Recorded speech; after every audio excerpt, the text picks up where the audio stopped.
So for this week's video, I'm going to show you 3 moves to help you strengthen and stretch into your legs and hips. So those will be the areas that we mainly focus on today.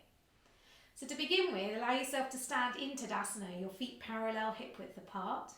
Gently lift your toes up, place them down. Feel there's softness in your knees and then allow the knees to lock into their standing position. Your tailbone tucking under, the core gently engaged. Your sternum slightly lifted, shoulders back and down, and the arms either side. So allow your spine to take its natural curve. Your chin parallel to the floor, crown of the head towards the ceiling. And then take a moment to notice your breath. You might like to close your eyes.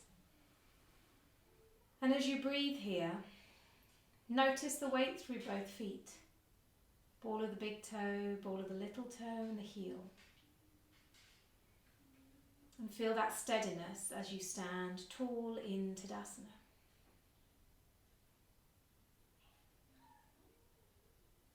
And then gently wriggle the fingers, blink the eyes open.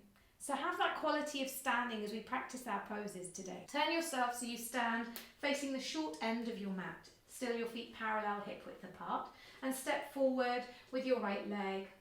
And maybe step back a little with the left leg. You want your hips to face forward. Have a bend into your right leg. Placing the hands on the crease there where the pelvis and the thighs sort of meet. Inhale here, and as you exhale, gently tilt yourself forward, keeping that spine long, so leading through the crown of your head. Come just to horizontal if that feels okay, otherwise come a little higher if you need to. So feel it's the pelvis doing the tilt, not your back doing the weight. You want to keep that back long. Maybe place your hands on top of the thigh. Take a breath here, inhale.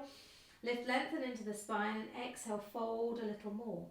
Maybe you can fold a little more and bring the hands down towards the shins, maybe even down to the floor. So come to where it suits you, but still feel that your spine is long. Make sure you haven't rounded the back. You want to keep that spine long and fold. So it's your belly coming towards your thigh. And then hold here for 3 breaths. So as we hold here, you want to feel stretch to the back of that right leg. Feeling that the right hip moves back, left hip moves forward. 1 more breath here. And then firm into both legs. Bring a bit of softness, bend to that back leg as you bring yourself back up to stand. Keep the feet as they are. Now bring a little bend into that right leg. So just a little bend there, still keeping the knee above your heel. If that doesn't feel enough of a stretch for your calf muscle, just take that foot back a little bit more, coming into Warrior 1, Virabhadrasana 1. So feel that right hip still moves back, left hip forward. Now with this area here, watch here, you want to feel that you pull your belly back, gently draw the belly back towards the spine, so feel that there's length there. Feel that your bottom ribs are drawing back. Reach forward with your 2 arms and feel they're broad across the backs of the shoulders. And then inhale as you reach those arms up. Pause here for a couple of breaths. So feel that stretch through the back heel, back calf muscle as you're here, and feel that you're beginning to build strength into that front right leg. 1 more breath here. And then bring the arms down. Place the hands on the back of the hips. Stand into your right leg. So step forward and stand into that right leg. Little bend into that right leg. And then inhale here, exhale, gently tilt. So we're working on balance and strength here. You might stay here.